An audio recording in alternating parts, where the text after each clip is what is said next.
Hey, so I thought it'd be kind of fun once in a while to just take my what I'm currently working on, what I'm currently practicing for one of my instruments, and just kind of talk through it and chat about why I'm working on the particular things I'm working on, and then be able to notice some of that improvement down the road. So for piano, what I'm doing right now these days is every other day I'll flip flop between I'm going through a number of books to improve my sight reading, and I'll also, if there's some exercises there, which often there are, then I'll approach them as exercises. So it's kind of a cross between sight reading and playing songs and doing exercises, but it's just whatever is in the book. So I'll do that every other day, and I found that helpful just because obviously they set things up to get you working through gradation, and if there's an exercise that is really old hat to me, then I'll just play it as fast as I can, that kind of thing. So here's my current. A little bit ago, probably about a month and a half ago, I just went and I wrote out all the exercises that I thought were important for me for piano, and then I bumped up all the ones that I wanted to work on right now. And so I'll work on them, and then when I feel like they're good, I'll shift them down to, okay, review this later, that kind of thing. What I'm working on right now, first thing, which I just added to my list fairly recently, octave scales. So, and I'm doing them in C and C minor right now, hands together, one octave looking.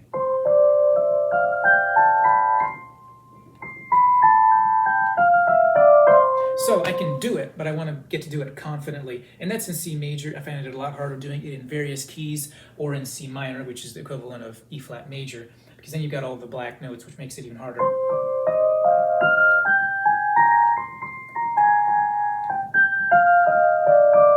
And also my other goal is going to be to get it to where I can do it without looking, because as far as I'm concerned, you don't have an exercise down until you can do it without looking. Because at some point you're going to be, let's say, looking down here, playing up here, or playing up here, looking down there, that kind of thing. So I really want to get these octave scales just because I have octave scales, and the next item is scales in sixths, which is very similar.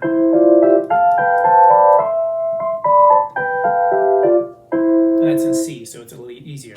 But I want to get those two, the octave scales and the sixth scales, just because when I improvise, I tend to, just do single note melodies.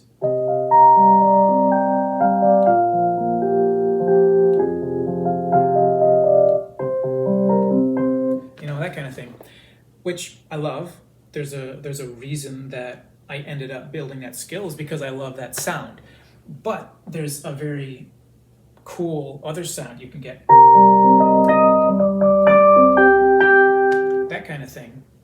I couldn't have done that without looking. Whereas, I don't know if I could, do the melody without looking, but I can definitely do it without having to pay attention to it.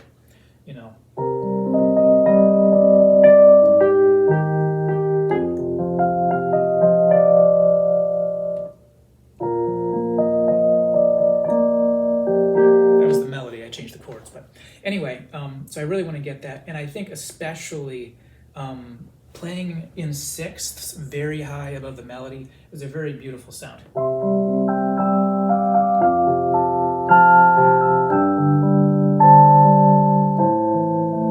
That kind of thing, and I can't really do that without focusing. Now, just now I was able to do that, but it's in the key of C, and I wasn't doing any interesting chords, that kind of thing. So I really want to develop that skill. I want to be able to do it in various keys, etc. So I put those at the top of my list just because I think simple melody-centered playing is great,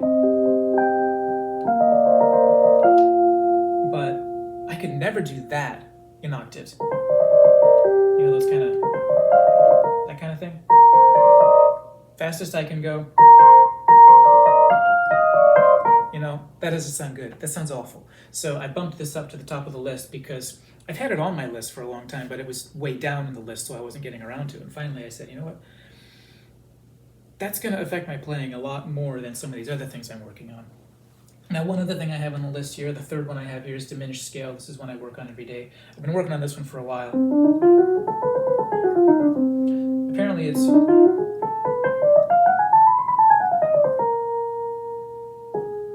Whoops. Anyway, so it's apparently it's used more in jazz than in classical music, but it can sound pretty cool over a diminished scale. And so that's one thing I wanted to get down. It first came to my awareness. I mean, I heard about it through music theory podcasts, and then it was the Timbro app for guitar.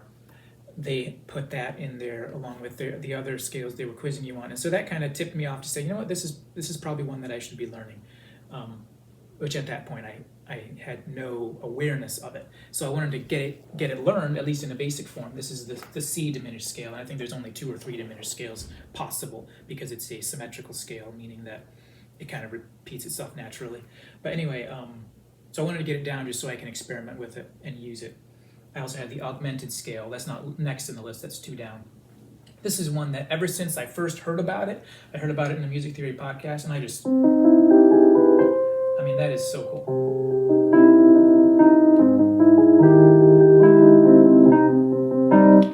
And when I found out about it, I was super excited because I found myself, when improvising, making up melodies, I found myself basically playing the augmented scale, particularly when I'm doing kind of dissonance stuff, and what?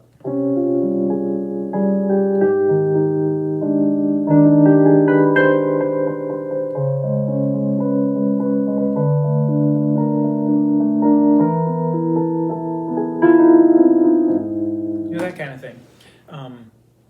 A lot of the time I find myself defaulting to these sets of minor thirds and half steps, and that's what that scale is. And there's 2 or 3 of them that exist because, just like the diminished scale, they're symmetrical, so they kind of repeat. So whatever key you're in, it's going to be the same notes as the one that's whatever, like a minor third down from it or something like that. So I definitely wanted to learn that, and I can just do, right now I'm doing C, hands together, 2 octaves, no looking. Whoops.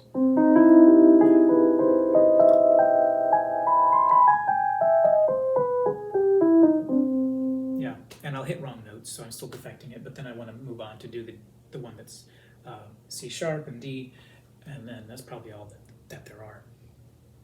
And then I want to, with the diminished and the augmented, I want to experiment with putting it in with other stuff. Of course, that's the next logical step, and that's when things get really cool. I'm working on trills a little bit. For a while, I was working on all the trills. Now I'm just working on fingers 4 and 3, 5 and 3, 5 and 4.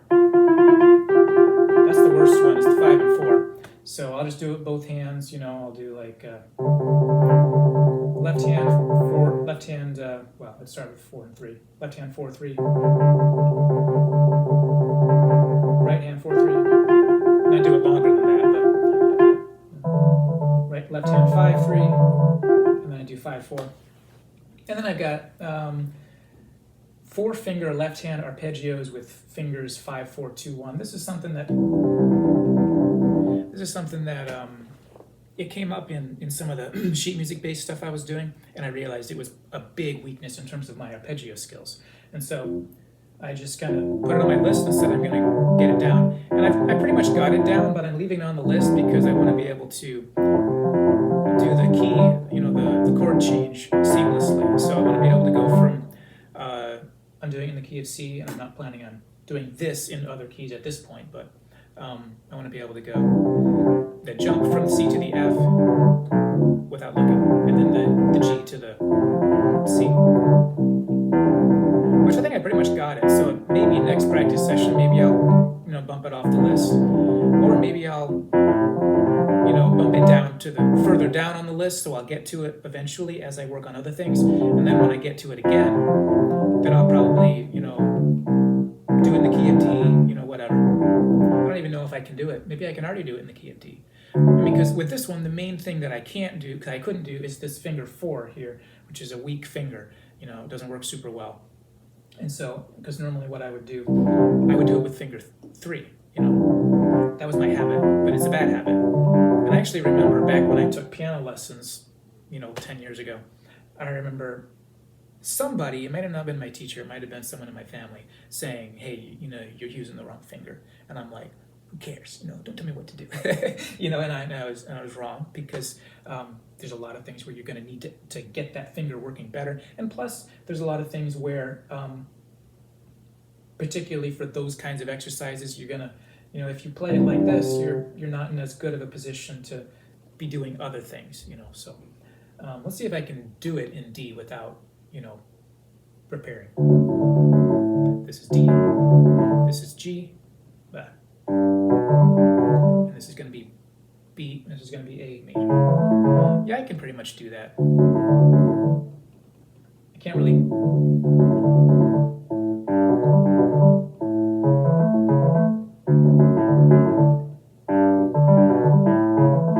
Yeah, so I could probably develop that. Just depends on how much I want to prioritize. And that's the thing, because I've got so many things on this list here. The question is, what am I going to prioritize? Because I'm not going to have the energy and commitment to do everything. Like I could sit down and do exercises for 2 hours a day. And if I was, trying to be a professional, I suppose I would be. I think I read or I heard in some podcasts from music educators that you can get something to the effect of 3 or 4 hours of practice in, and the effectiveness definitely diminishes, as the more time you put in per day, the more the effectiveness diminishes, but you're still getting, it's still worth it to practice more until you're up to, I think it was like 4 hours, something like that. Now, obviously, if you're in the realm of 15 to 30 minutes, that's kind of ideal. In the realm of 1 to 2 hours, that's very good. Once you get past that, it kind of tapers off more and more in terms of how much bang for your buck are you getting. But I think definitely you could say if you're somewhere between, 30 minutes and an hour, you're not wasting your time. I do 15 minutes a day because I do 2 instruments a day, and I alternate, which instrument. But so that gives me a total of 30 minutes a day, and I feel like that's the most reasonable from where I'm at right now with the kind of priority that I have it in my life. And obviously I'll do more than that, and I'll put in play time, which is not the same as practice time. But so anyway, I've got trills. I've got the 4-finger left hand arps, and then I'm learning basic stride in the key of C. So I've been working on this for a little bit. Stride is one thing, depending how you're learning. Some people start off with stride, but I never learned it properly. Obviously, I can do it, like that. That's different because your hand's not moving. But the real stride is when your hand moves. Something more or less like that, and I never learned how to do that properly. And so I decided, what? I can learn it. It's just muscle memory. So why don't I? And so this is where I'm at with left hand stride in C. I can do it right hand because I do left hand then right hand. And then what I'm doing now next is I'm doing the D, which is more work in progress.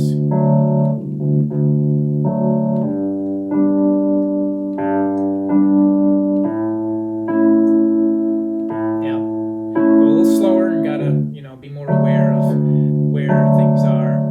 But now do that left hand and right hand. And obviously after D, then I'll move on to whatever other key, maybe G or something. So I got that. Chromatic scale, and this is about the point where my 15 minutes runs out, and that means that everything below this point on the list I'm not going to get to until and I skipped over one. So anything below this point I'm not going to get to until I trim off things on the top and either get faster at them or move them to the bottom, meaning that I'll get to them later. Below this I have chromatic scale and then some harmonic, but what I skipped over earlier on, between the diminished scale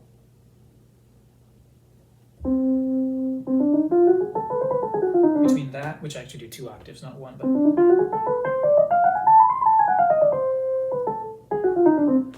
between that and the augmented scale, which are kind of, 2 of a kind there. Come on, buddy, do it right. There we go. When something is so unfamiliar like these scales, it's very easy to do the wrong fingering, and then you're just gonna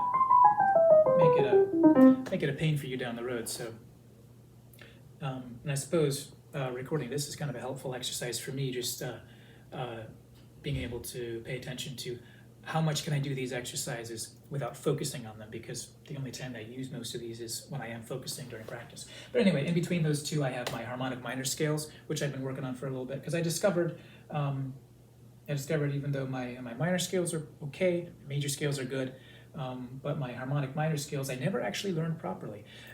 Something like 5 or 6 years ago, I just sat down and learned all my scales.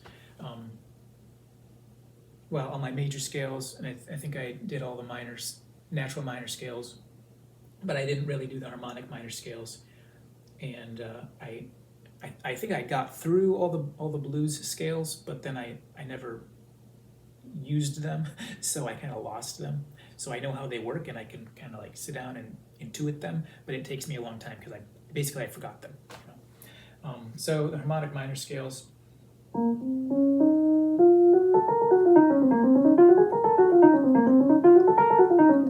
And I'll do them without looking, and I've been doing hands together 1 octave. And so as I got better at them to where now I can do them pretty fast, so what I did was I would knock each one off, so now I just have B flat minor and E flat minor left, and I had like 6 or 7 of them. And so I knock them off one at a time, knock them down to the bottom category, so they're sitting down here below chromatic scales, as in waiting list. And once I reach them, then I'm going to do them. I'm going to start off hands separately 2 octaves looking. So I'll start off. What I was doing was hands together 1 octave, no looking. So B flat minor, for example. Oops.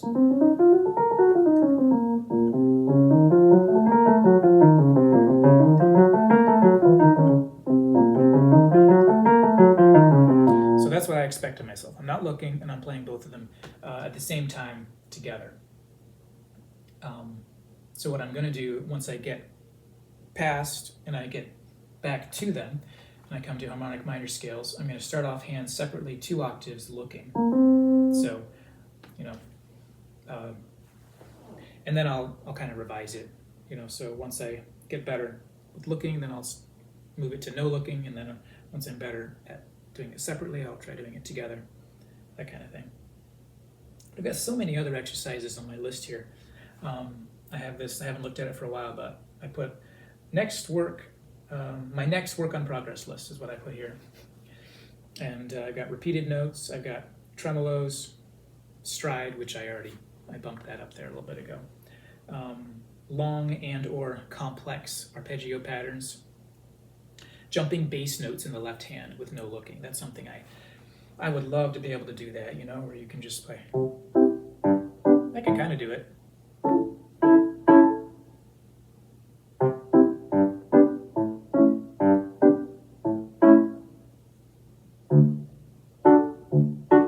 G, D again, A. I can kind of do it, but yeah, it's been a while coming for that. I suppose that's the skill that when I do sight reading and when I do sheet music based stuff, I always do it no looking, and that's been a long time coming.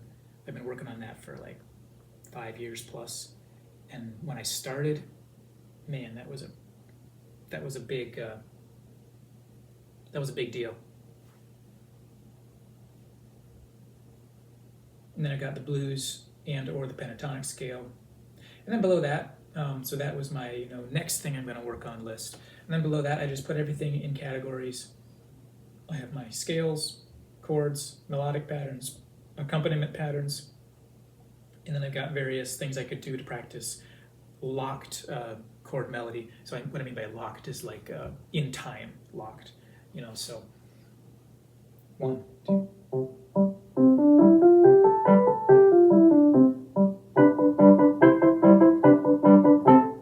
So that's a separate thing because I tend to improvise in a out of time way.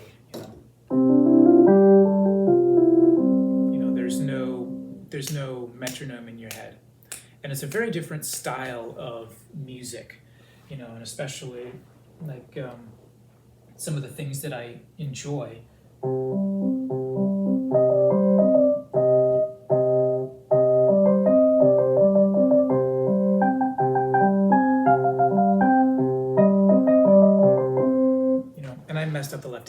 that's the kind of thing that I want to be getting better at in that category, which I'm not very good at all. And then I have an other category, which is trills with all the various fingers, repeated notes, glissandos, which I'm not very good at. I can do it, but if I do it more than a couple times, this part of my finger will start to wear out and it'll start to bleed. So, and plus, you know, even just like stylistically, like, let's say, how might I use it?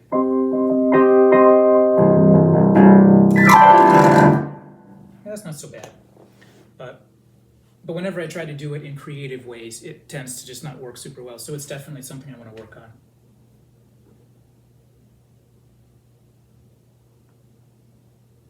So I'm looking forward to being able to say, I used to be working on my sixth scales, and now I can confidently do, you know, what am I want to be able to say, let's see, what would a,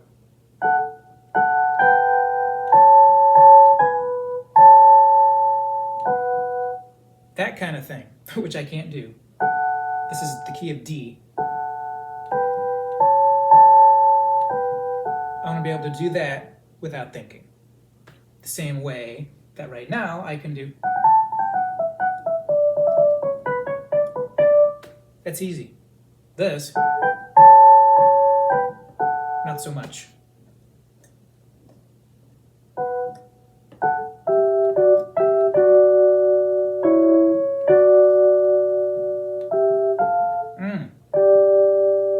Hello.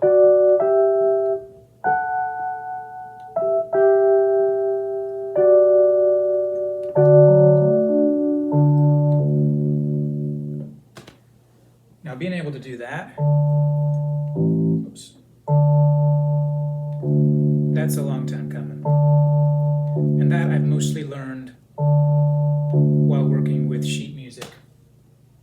It's something that in past iterations of my exercise list, it was on the list, but it was always at the bottom. And I've mostly, to be able to do that, like it used to be, I would always, you know, oh, I actually got it. I was intending not to get it. I wanted to demonstrate the awful sound of when you're shooting for an octave, but you get something else, and it's awful. It's an awful feeling. And but how I finally got to where I have it now, where I can do it. If I have a little bit of concentration, I can do it, and I basically learned that by playing songs in books and doing it with my eyes shut. Well, not my eyes shut, obviously, you know, with my eyes, you know, not looking down, not looking at the keys.